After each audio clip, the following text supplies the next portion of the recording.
기억하고 계실는지 모르겠지만 올해 부활절 때 설교 내용이 바로 아리마대 사람 요셉에 관한 설교였습니다. 그때는 마가복음에 기록된 이 아리마대 사람 요셉이었어요.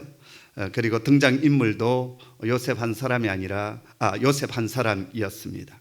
근데 오늘 본문은 요한복음이고요. 등장인물도 아리마대 사람 요셉뿐만 아니라 니고데모까지 두 사람 등장하고 있습니다.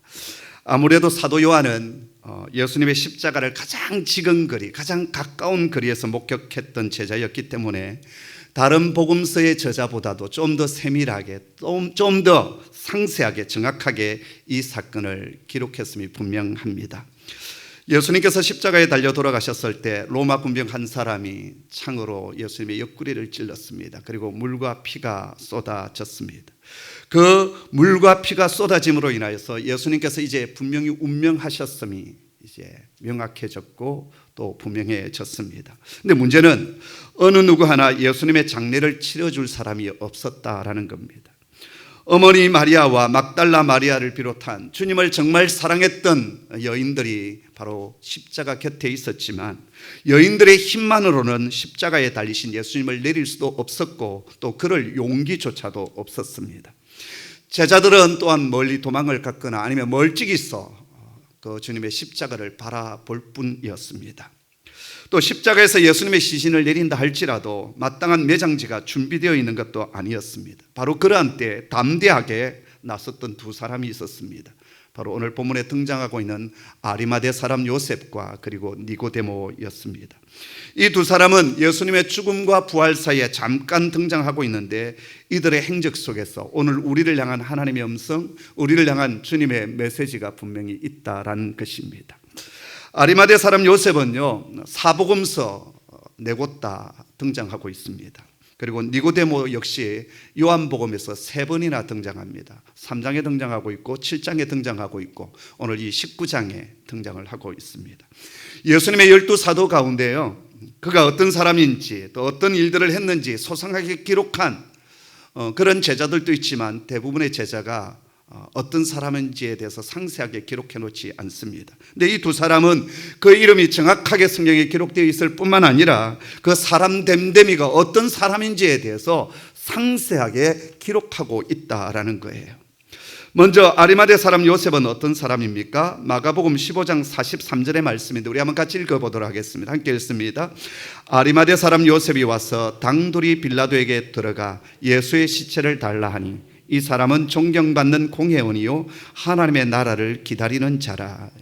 여기 보면 존경받는 공회원이고 그리고 하나님의 나라를 기다리는 자다라고 설명합니다. 마태복음 27장 57절도 함께 보겠습니다. 함께 읽죠. 저물었을 때 아리마대의 부자 요셉이라는 사람이 왔으니 그도 예수의 제자라. 그도 예수의 제자였고 또 부자였다라고 말합니다. 누가복음에서는 어떻게 기록하고 있을까요? 23장 50절 51절 말씀 같이 읽습니다. 시작. 공의 의인으로 선하고 의로운 요셉이라는 사람이 있으니 그들의 계리와 행사에 찬성하지 아니한 자라. 그는 유대인의 동네 아리마대 사람이요 하나님의 나라를 기다리는 자라. 여기 보면 선하고 의로운 사람이었다, 또 하나님의 나라를 기다리는 사람이었다, 그리고 가로를 열어서 특별히 관주를 붙여놓고 있습니다. 이상 공관복음서에서 기록되어진 이 아리마대 요셉은 유대 최고 의결 기관인 사네드린 공의회 회원이었다라는 겁니다. 그 당시 사네드린 공의회 회원이 한 70명 정도 되었는데요, 그 당시 권력으로 본다면 상당한 파워를 가지고 있었던 사람이었다라는 거예요. 그런데 이 아리마대 사람 요셉에 대해서는 존경받는 공회원이었다라고 말합니다. 헬라어를 찾아보았더니 점잖은, 어여쁜, 우리말로 표현한다면 참 신사적인 사람, 흠모할 만한 그런 사람이었다라는 것입니다. 또 누가복음에서는 선하고 의로운 사람이었다 그렇게 증거하고 있습니다. 여러분, 선하고 또 의롭다라는 이 두 단어가 같이 가는 것이 결코 쉽지 않습니다. 선한 사람은 좀 의롭기가 좀 그렇고요, 또 의로운 사람, 의를 추구하는 사람이 긍휼이 있고 또 죄송합니다, 사랑이 풍성하고 좀 이러기는 쉽지 않거든요. 그런데 이 아리마대 사람은 선한 마음, 긍휼의 마음뿐만 아니라 또 뭘 가지고 있었냐면 정말 의로운 사람이었다 그렇게 얘기하고 있습니다. 마태복음에 보니까는 이 사람은 부자였다라고 얘기를 합니다. 권력도 가지고 있고요, 부유함도 가지고 있습니다. 그런데 또 하나님 나라를 기다리고 있는 자라고 했어요.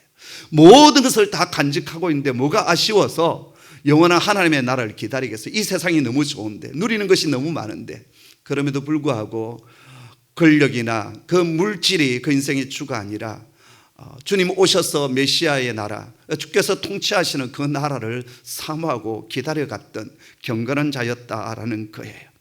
그런가 하면 누가복음에 보면 요셉의 이름 뒤에 가로를 열고 특별한 설명을 하고 있는데, 그들의 결의와 행사에 찬성하지 않았던 자다라고 말합니다.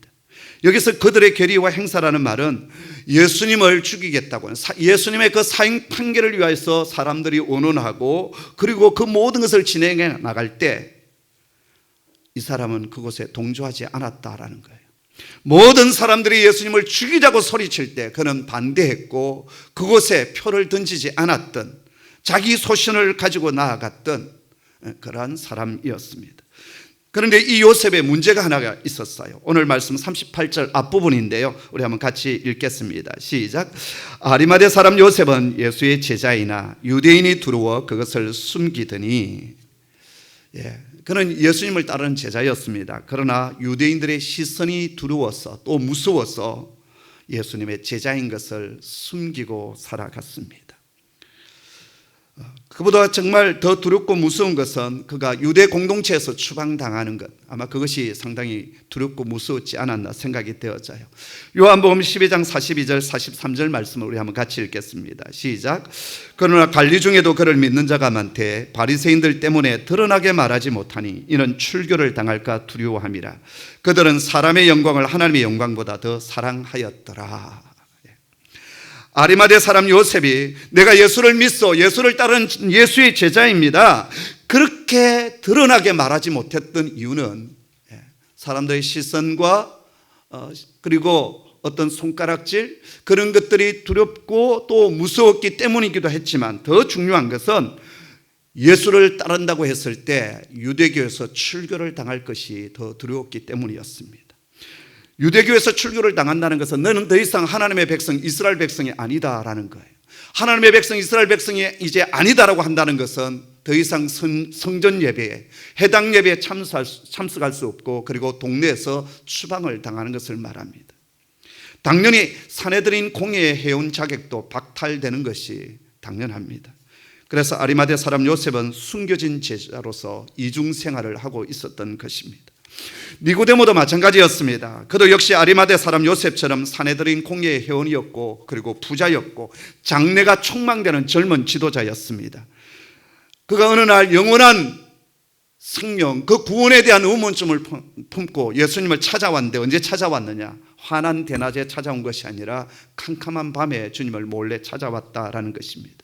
오늘 말씀 39절 앞부분에도 이렇게 설명되어 있습니다. 일찍이 예수께 밤에 찾아왔던 니고데모도, 사도 요한은 니고데모를 소개하면서요, 밤에 찾아왔던 니고데모였다, 그렇게 소개하고 있습니다. 여기 밤이라는 말은 헬라어로 닉스라고 하는 단어를 쓰고 있는데요, 원래 의미는 사라지다입니다. 낮 동안 환히 보이던 것, 밝히 보이던 것이 캄캄한 밤이 되면 어떻게 됩니까? 다 사라지고 안 보이는 것, 이게 닉스라고 하는 헬라어 단어의 뜻이에요. 그래서 신화 가운데 밤을 주관한다고 하는 여신의 이름이 닉스였습니다. 이게 이제 영어로 가면서 노트라고 하는 단어가 쓰여졌는데요, 쇼팽의 야상곡이라는 것이 있지 않습니까? 밤에 감상하는 곡. 그 야상곡이 뭐냐 하면 쇼팽의 녹턴이에요. 로마 천주교에서 저녁에 드리는 기도가 뭐냐면 녹턴이라고 불러요. 근데 이 밤이라고 하는 닉슨 녹턴이라는 것이 이 성경 속에서, 특별히 이 사도 요한이 이 단어를 쓸 때 두 가지 뜻이 함이 되어 있다라는 거예요. 하나는 남들의 시선을 피할 수 있는 은밀한 시간이다라는 뜻이 담겨져 있고요, 또 하나는 뭐냐면 영적으로 여전히 그는 캄캄한 어둠 속에, 밤 속에 잠겨 있다, 그런 뜻이 담겨져 있습니다. 여러분, 영적으로 여러분 밤 속에 잠겨 있으면 안 됩니다. 낮을 향하여 가야 돼요. 밝음을 향하여 가야 합니다. 맨날 엄청난 밤쪽에 있으면 안 돼요. 밝게 알아야 돼요. 진리에 대해서 환히 밝혀짐이 우리 속에 있어야 돼요. 니고데모가 그런 사람이었습니다. 그래서 주님을 찾아왔긴 했지만 환한 대낮에 찾아온 것이 아니라 캄캄한 밤에 찾아왔고, 결국 주님과 함께 영생에 대한 질문들을 주고받았지만 그때 그가 주님을 영접했고 만났다, 그러한 내용이 성경에 나타나고 있지를 않습니다. 그래서 여전히 그는 영적으로 캄캄한 어둠 속에 머물러 있었던 사람입니다. 그런데 말이지요, 영적으로 캄캄했던 이 니고데모가 또 한 번 성경에 나타나는데 요한복음 7장 50절에 등장합니다. 이때는 어떤 때였냐면 대제사장과 바리새인들의 무리들이 예수님을 잡아들이기 위하여 아랫 사람들을 닥달하고 있던 바로 그때였습니다. 그때 이 니고데모가 예수님을 적극적으로 변호합니다. 그럼에도 불구하고 그는 여전히 예수의 제자임을 사람들 속에 밝혀 드러내지를 못했습니다. 그 또한 요셉처럼 숨어있는 숨겨진 제자였습니다. 그랬던 두 사람이 오늘 본문에 다시 등장하고 있습니다. 예수님께서 십자가에 숨을 거두시고 피와 물을 다 쏟으신 바로 그 즈음에 이 두 사람이 빌라도의 허락을 받아서 예수님의 시신을 수습합니다. 38절 말씀 다시 읽겠습니다. 시작. 아리마대 사람 요셉은 예수의 제자이나 유대인이 두려워 그것을 숨기더니 2일 후에 빌라도에게 예수의 시체를 가져가기를 구하며 빌라도가 허락하는지라 이에 가서 예수의 시체를 가져가니라. 마가복음에 보았더니 당돌하게 빌라도를 찾아갔다, 이렇게 기록하고 있어요. 톨메사스라는 단어를 쓰고 있는데 그 말은 감히 용기를 내어서, 그런 뜻이에요. 모두가 예수님의 죽음을 외면하고 있던 바로 그때 그는 감히 그리고 용기를 내어서 빌라도를 찾아갑니다. 그리고 예수님의 시신을 수습하여 자기 자신을 위하여 파놓았던 돌무덤, 새 무덤을 예수님의 장례를 위하여 내어드리고 그곳에 예수님의 시신을 안치합니다. 탈무드에 보면 이런 얘기가 있습니다. 모든 사람이 일어나 있을 때 혼자 앉아있지 말아라. 모든 사람이 앉아있을 때 혼자 일어서지 말아라 라고 얘기했어요. 이 세상을 살아가는 삶의 지혜이기도 하지요. 자, 그런데 오늘 여기 아리마대 사람 요셉 그리고 디모데는 어떻습니까? 모든 사람이 외면하고 있고 모든 사람이 등 돌리고 있고 어느 누구도 손을 펼치지 않는 그 순간에 지금 당돌하게 용기를 내어서 그 일을 지금 진행해 가고 있습니다. 여러분, 어떤 일들을 할 때 모든 사람이 같이 동참하고 함께하는 일은 정말 쉽고 재밌습니다. 그러나 아무도 그 일을 하지 아니할 때, 모두가 외면할 때 그 일을 한다는 것은 정말 어렵고 힘든 일입니다. 그런데 요셉과 니고데모는 그 일을 지금 용기를 내어서 하고 있습니다. 시신을 그냥 수습한 게 아니었습니다. 시신을 세마포로 쌌다라고 하지 않았습니까? 그냥 흰천, 어떤 옷감, 그게 아니었어요. 그 당시 세마포는 요즘으로 보면 가장 비싼 옷감, 그것을 말하는 거예요. 마로 짠 직물인데요, 가장 가늘게. 그래서 여러분, 우리 이 양복 기지도 어떤 게 고급지죠? 몇 수냐, 거기에 따라서 가격이 달라지는 거예요. 이게 몇 수가 높을수록 입어보면 몸에 착 안겨요. 딱 보면 때깔이 나오죠. 이야, 고급지다. 딱 입으면 태가 나요. 간지가 딱 난다고. 이건 아니에요. 이건 아니에요. 그 당시 세마포가 그랬습니다. 값도 어마어마했을 것입니다. 그런데 그 최고급 천으로 예수님의 시신을 싸맵니다. 찢기고 피투성이가 된 예수님의 시신을 그 세마포로 감싸 안습니다. 그리고 니고데모가 몰약을 가져왔는데 침량을 섞은 것이라고 했습니다. 여기 침량은 뭐냐면 알로에가 섞여져 있는 몰약이었어요. 그 분량이 얼마나 되었느냐? 100리트라 정도 되었다라고 했어요. 1리트라가 327g 정도 됩니다. 그러면 100리트라 되면 어떻게 되죠? 한 32.7kg 정도 돼요. 어마어마한 양입니다. 여러분, 샤넬 5 향수 조그마한 거 칙칙, 그 가격이 얼마나 될까요? 꽤 될 거예요, 그렇죠? 그게 몇 그램 정도 되겠습니까? 그런데 32.7g, 어마어마한 양이고 어마어마한 가격이었을 것입니다. 그런데 니고데모가 그 몰약을 준비해 옵니다. 그리고 예수님의 상처와 온몸에 붓고 붓고 세마포로 싸맵니다. 그리고 바위에 판 무덤에다가 예수님을 안치하지 않습니까? 우리의 장례는 땅 속에다 묻는 매장입니다. 유대 땅의 최고의 매장지는 어디냐? 동굴을 파서 시신을 안치하는 거예요. 석회암으로 주로 이루어져 있기 때문에 호미를 가지고 파 내려갈 수 있습니다. 그러나 석회이기 때문에 산소에 공기에 노출되어지면 콘크리트처럼 딱딱해집니다.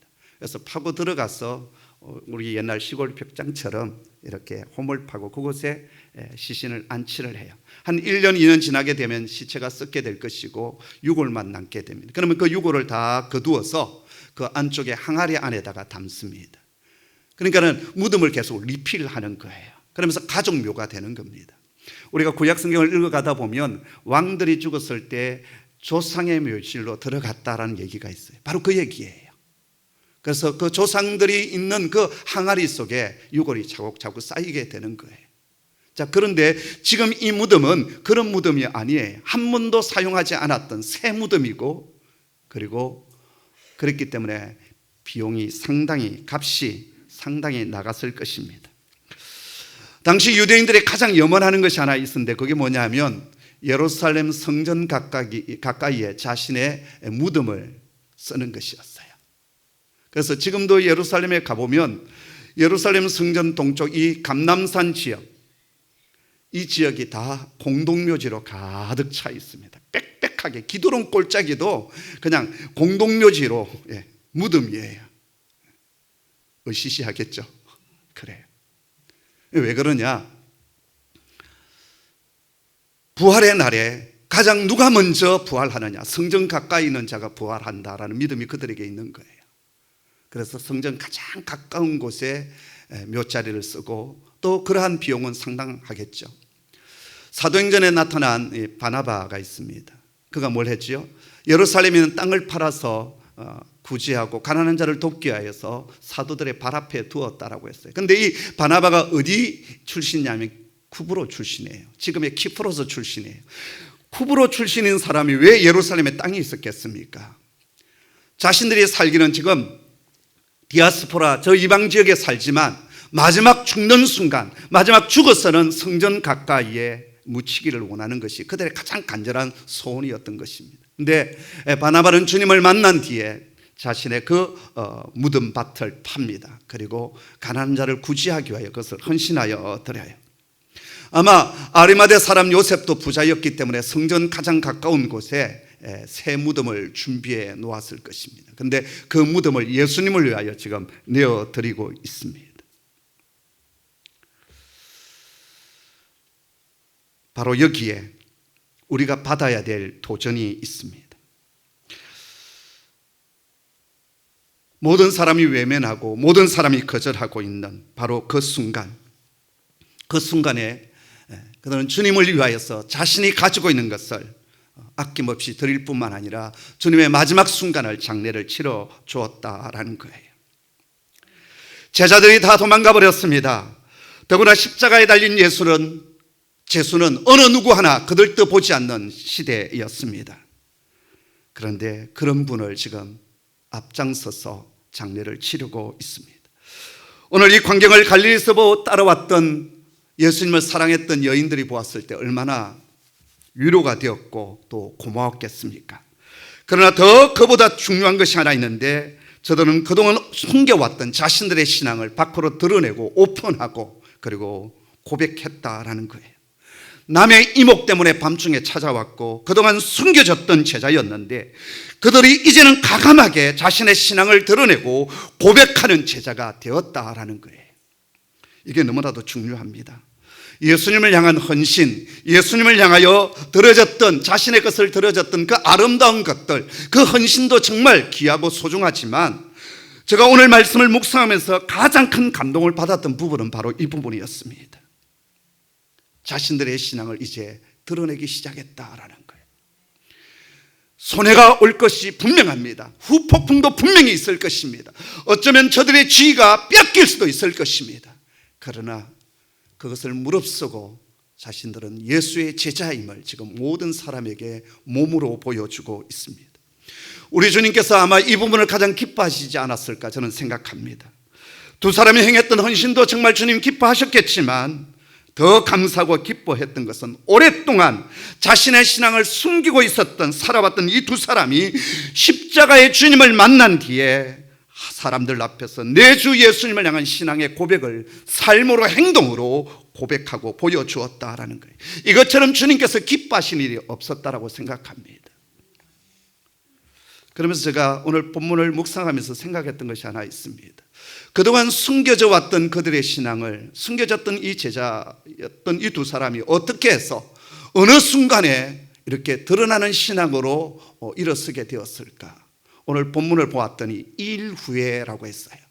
이 일이 무엇입니까? 예수님의 십자가 뒤라는 말입니다.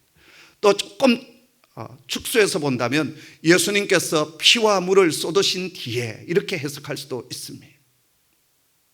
바로 여기에서 아주 중요한 영적 진리 하나를 우리는 발견하게 됩니다. 그게 뭐냐 하면 사람들 앞에 자신의 신앙을 드러내기 힘들어했고 무서워했고 두려워했던 이 두 사람이 십자가에 달리신 예수 그리스도를 목격하고 경험하면서 저분이 모든 세상 죄를 지고 가는 하나님의 어린 양 되심을, 그리고 아버지 하나님께서 구약에서 약속하여 주신 메시아이심을 보게 되었고 깨닫게 되었고 확신하게 되었다라는 거예요.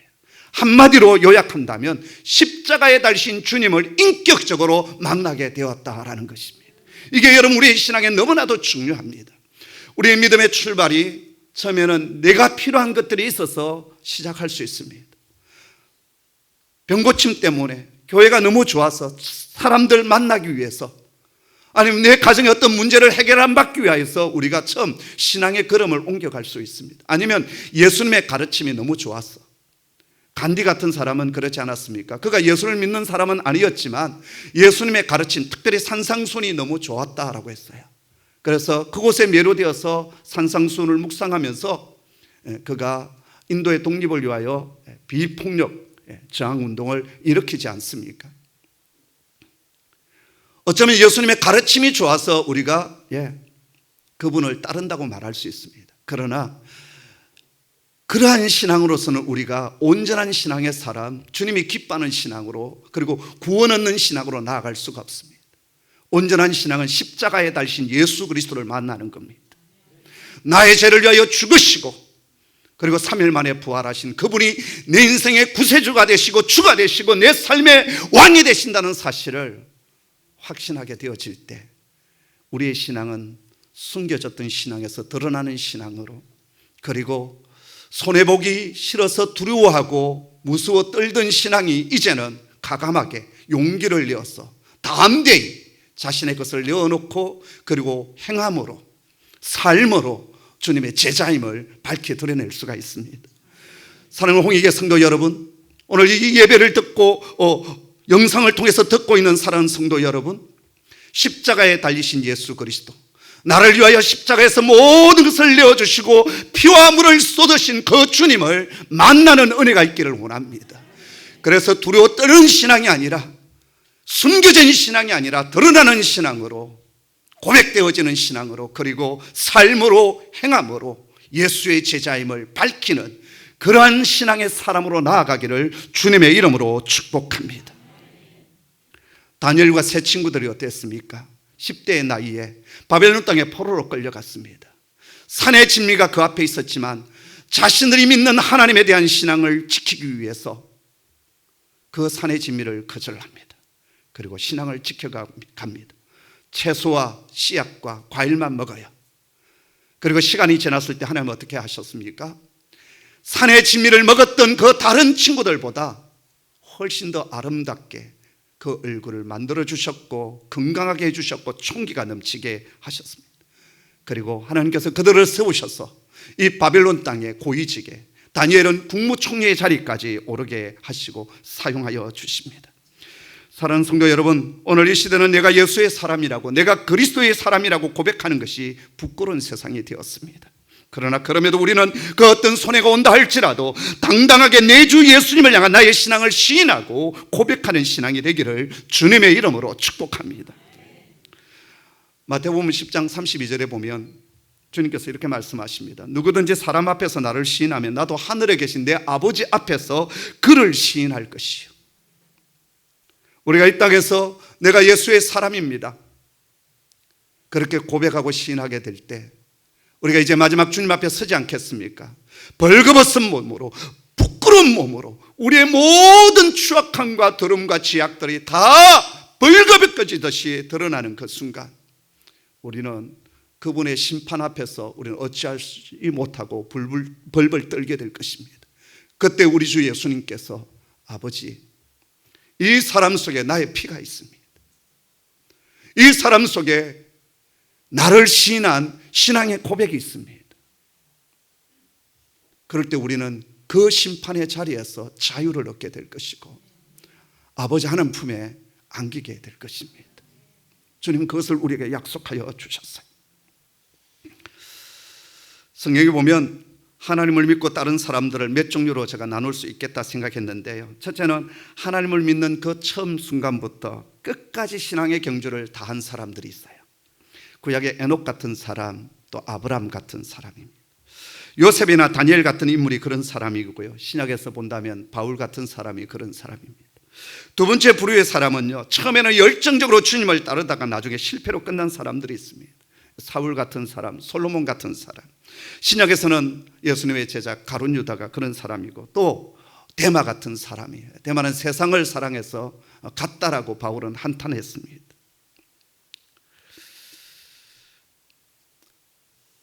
요즘 선배 목사님들, 동료 목사님들 가운데 영으로 시작했다가 육으로 끝나는 분들을 보면서 제가 마음이 너무 아프고 그리고 고통스럽습니다.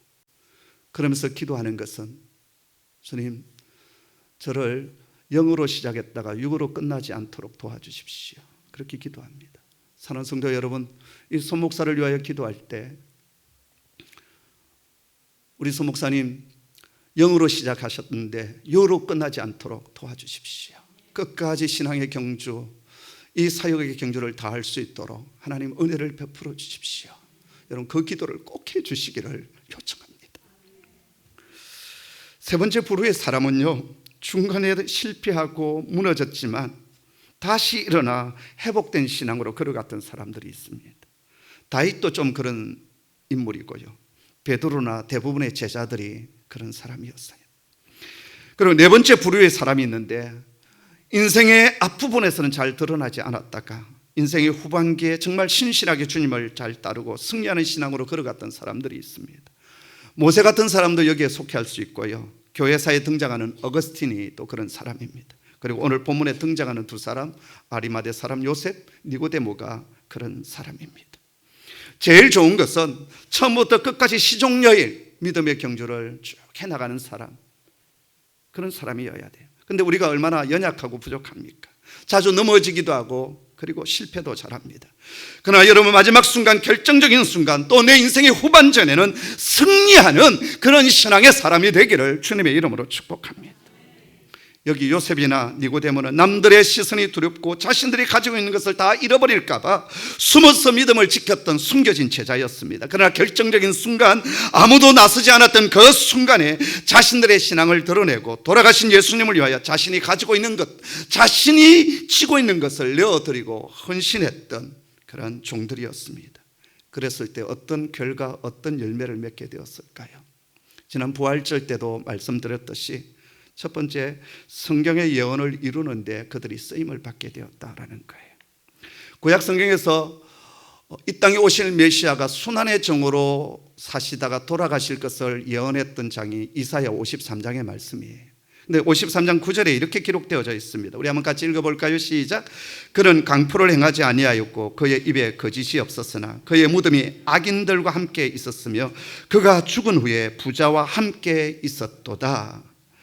성경은 순환받는 메시아가 죽으신 후에 당신의 죽음이 부자와 함께 있을 것이라고 그렇게 예언했습니다. 그리고 아리마대 사람 요셉은 구약 성경에 나오는 이 한 말씀을 성취하는데 쓰임받는 종이 됩니다. 아리마대 사람 요셉이 이걸 알고 자신의 이 새 무덤을 내어들었을까요? 아마 그렇지 않았을 것입니다. 그저 주님을 만난 그 은혜에 너무 감사해서 자신의 것을 내어드렸어요. 그런데 그것이 하나님의 약속의 말씀을 성취해가는 도구가 되었다라는 것입니다. 그리고 그의 이름을 사복음서 곳곳에 기록을 하고 있습니다. 두 번째, 그가 예수님을 위하여 내어드렸던 그 장소가 어떤 장소가 되었을까요? 부활의 현장이 되었습니다. 내어드리지 않았다면 자신과 자신의 가족들을 위하여 사용되는 무덤이 되었을 것이고, 썩어질 시체만 있는 그러한 무덤이 되었을 것입니다. 근데 이 새 무덤을 주님을 위하여 내어드렸을 때 그 무덤은 부활의 장소가 되었고 간증의 장소가 되었습니다. 지난 부활절 때 제가 설교하면서 요셉의 이름에 대한 것을 말씀을 드렸습니다. 요셉의 이름의 뜻이 뭐라고 했습니까? 까먹었죠. 그래서 제가 설교할 맛이 납니다. 제가 오늘 본문을 보면서 이 부활절 때 설교를 했는데 이 본문은 건너뛸까 그러다가 우리 성도들이나 나나 비슷해서 까마귀 고기가 있으니까 잘 모르실 거야. 또 얘기하면 이제 이러죠. 요셉의 이름의 뜻은 더하여 주실 것이다 라는 거예요. 더하여 주신다라는 뜻. 이제 하잖아요. 아마 요셉이 태어났을 때 그의 아버지가 너희 이름은 요셉이다, 하나님이 더하여 주신다, 그러한 예언적인 말씀을 받으며 자라나지 않았겠습니까? 내가 이거 드리면 하나님 어떻게 하신다? 더하여 주신다. 성경에서 이름은 예언적인 뜻이 있습니다. 여러분의 이름은 어떤 예언적인 뜻이 있습니까? 저는 어릴 때요, 제 한자 이름이 손자 손에 발글 철자에 9구자인 줄 알았습니다. 한자권에서 9구자는요 숫자 가운데 가장 큰 수예요. 온전하다는 뜻을 가지고 있어요. 발글 철자니까 9개를 한다, 다 안다라는 게 얼마나 좋은 이름입니까? 근데 나중에 제가 호적을 떼보았더니 쇠철자라고, 쇠가 9개야. 아직도 저는 제 이름에 지금 의문을 품고 있습니다. 도대체 어떤 뜻으로 이 이름을 지었을까? 근데 제 사촌 형님 이름은 좀 더합니다. 철근입니다. 우리 큰 형님이 철룡, 철근, 철구, 그 다음에 동생들은 또 바뀌더라고요.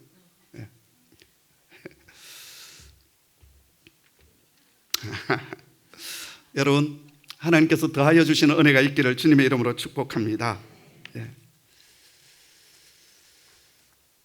부활절 때 설교하면서 아리마대 사람 요셉 니고데모처럼 우리가 할 수 있는 일을 우리가 좀 해봅시다 하면서 그때 우리 긴급 구호헌금 하게 했고, 그러면서 사실 올 한 해 힘들고 어려웠지만 곳간을 열고 우리 선교사님들을 섬기고 도왔습니다.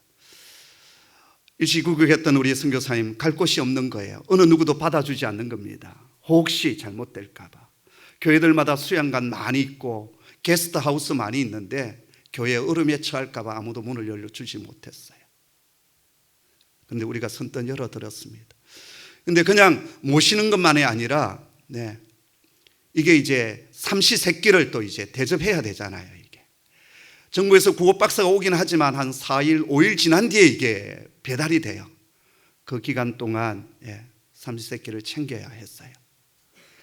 또 우리 성도들 큰숲에 있는 식구들이 치킨도 배달해 드리기도 하고 또 과일 바구니도 드리기도 하고 또 우리 행신의 식구들도 그렇게 해주기도 했어요. 많이 생겼습니다.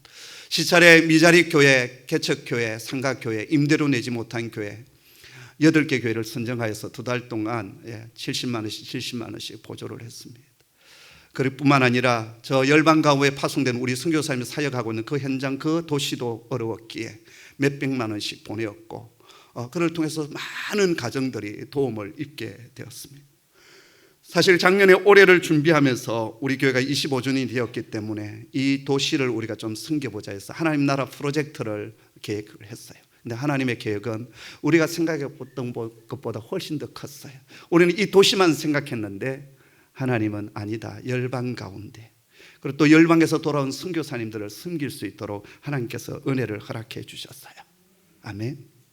그리고 많은 분들 헌금해 주셨고 도와주셔서 차고 넘쳤습니다. 지금도 좀 남아있는 것 같고 계속 또 그런 일에 쓰여지고 있습니다. 자, 그러면서 하나님께서 우리 공동체에 주신 것이 뭘까라는 것을 제가 생각해 보았어요. 한 3가지로 정리했는데, 첫째는 기쁨과 감사가 넘치는 공동체가 되고 있다라는 거예요. 할렐루야. 예. 기쁨과 감사가 우리 성도들 그 심령 속에 또 이 공동체 분위기 속에 흘러가고 있는 것을 제가 감지하고 있습니다. 두 번째는요, 올 한 해 우리 공동체에 필요한 모든 것을 넉넉히 채워주셨다라는 거예요. 제가 소식을 듣고 있거든요. 교회들마다 지금 재정적으로 너무너무 어렵다고. 그래서 어떤 교회는 예산 대비 한 70%, 안 많아봐야 한 80%. 근데 우리 교회는 90이 넘어갔어요. 별로 놀라지 않는 거죠. 당연한 거죠. 네, 당연한 거예요. 네. 아직 결산은 안 나왔지만 제가 간간히 우리 재정부에 물어봤어요. 장로님 좀 어떻습니까? 어렵지 않습니까? 아니, 목사님 걱정하지 마십시오. 우리는 아무 문제 없습니다. 네. 그리고 정말 넉넉히 채워지는 은혜가 있었어요. 세 번째는요, 성도의 가정에 하나님의 임재와 기적의 역사가 나타나고 있다라는 거예요. 간증 하나 드리고 오늘 말씀을 마무리하겠습니다. 지난 봄에 우리 백진수 선교사님 오셔서 인도네시아 그 니아스 섬에 있는 신학교 기숙사 건축에 대한 얘기를 잠시 했지 않았습니까? 많은 분들이 감동을 받고 우리 장로님 두 가정에서 1,000만 원 헌금을 해 주시고요. 또 어느 권사님이 또 200, 300 또 헌금을 해 주셨어요. 그런데 한 집사님이 저를 찾아왔습니다. 건축 관련 일을 하고 계시는데 그 기숙사 화장실을 보면서 저 화장실은 내 몫이야, 이런 감동이 왔다라는 거예요. 근데 지금은 돈이 하나도 없는, 그리고 이제 그동안 남의 건물을 감리해주고 일을 했는데 이번에 저 서울 용산 쪽에 조그마한 짜투리 땅을 하나 사서 비로소 내 건물을 하나 세우게 되는데, 이제 그 일을 시작하고 분양이 되어지면 그 기숙사 화장실은 제가 짓겠습니다. 그렇게 얘기를 했어요. 그래서 기도를 했습니다. 그런데 지난 10월 27일 목사님 좀 만나 뵈었으면 좋겠습니다. 15분이면 됩니다. 그래서 만났는데 문제가 발생이 했어요. 어떤 문제가 발생했느냐, 이제 건물이 다 완성되어져서 분양을 하기 시작했는데 그 지역이 공공재개발로 이제 이렇게 아직 고시는 안 되었고, 그렇게 해서 서울시에 이제 이것이 심의에 올라갔다는 거예요. 그러다 보니까 사람들이 계약을 할 사람이 없다라는 거예요. 이게 이제 앞으로 이 건물이 어떻게 될지 모르는데 잘못되어지면 다 날릴 수 있으니까 계약이 안 된다라는 거예요. 지금 이제 공사를 했고 공사비를 다 또 줘야 되고 하는데 이 분양하는 단계에서 지금 막혀 있다라는 거예요. 그러면서 이제 무슨 말씀을 했냐면, 딱 하나 분양이 되어졌는데 그 계약금 가운데 11조를 가져왔다 하면서, 이것은 제가 하나님 앞에 서운했던 것이었기 때문에 이거 드립니다. 그래서 인도네시아 그 기숙사 짓는, 신학교 기숙사 짓는 일에 쓰여졌으면 좋겠고, 목사님 저를 위하여 기도해 주십시오. 그래서 제가 기도를 해 드렸습니다. 그런데 지난 11일 날 문자가 왔어요. 뭐라고 왔느냐? 저번에 목사님 찾아뵙고 난 이후에 저희 가정에 주님이 일하심을 체험할 수 있는 일들이 일어나기 시작했습니다.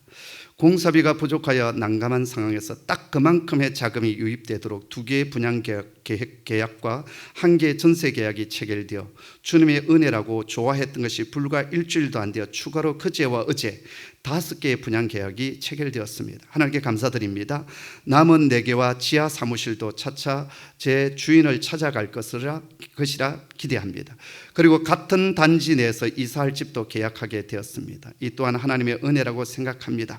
아마도 제 아내가 다니엘 기도에서 많은 은혜를 체험한 것과 무관하지 않으리라 생각되며, 그 다음에 제가 기분이 좋았어요. 목사님의 안수 기도 덕분인 것 같았습니다. 허허 했어요. 그리고 이게 중요해요. 어제 문자가 왔습니다. 목사님, 돌아오는 목요일 11시에 중공 예배하는 걸로 하겠습니다. 그리고 주님의 가분한 은혜로 빌라는 모두 분양 완료되었습니다. 기도해 주신 모든 분께 감사드립니다. 할렐루야. 여러분, 기뻐하는 자들과 여러분 같이 기뻐하시기를 바랍니다. 또 이런 분이 또 계신다니까. 또 제가 이렇게 간증을 하면 헌금 많이 하라고 하는 소리구나, 이렇게 듣는 분이 계십니다. 말을 곡해하지 마십시오. 잘못 이해하면 안 됩니다. 헌금을 하면 하나님께서 이렇게 해주신다, 이게 아니에요. 하나님이 마음 주시고 하나님 기뻐하시는 일에 우리가 내 것을 가지고 헌신하게 되면 하나님께서 요셉에게 주시는 그 더하여 주시는 은혜가 분명히 있습니다. 여러분, 그 은혜를 누려가기를 주님의 이름으로 축복합니다. 기도하겠습니다. 하나님 아버지, 자주 무너지고 쓰러지고 또 실패할 때도 많지만 다시 우리에게 기회를 주시고 일어날 수 있는 용기 주시고 또 더하여 주시는 축복의 역사가 우리들에게 있게 해주시니 참으로 감사합니다. 주님, 고난의 시대, 어려운 시대를 살아가고 있지만 하나님, 성도의 가정마다 더하여 주시는 은혜가 넘치게 하여 주옵소서. 곳곳에 치유의 간증이 있게 하여 주시고 또 곳곳에 기도 응답의 역사가 일어나게 하여 주시고 자녀들의 걸음마다 하나님의 일하심을 보고 간증하게 하여 주옵소서. 감사합니다. 예수님의 이름으로 기도드립니다. 아멘.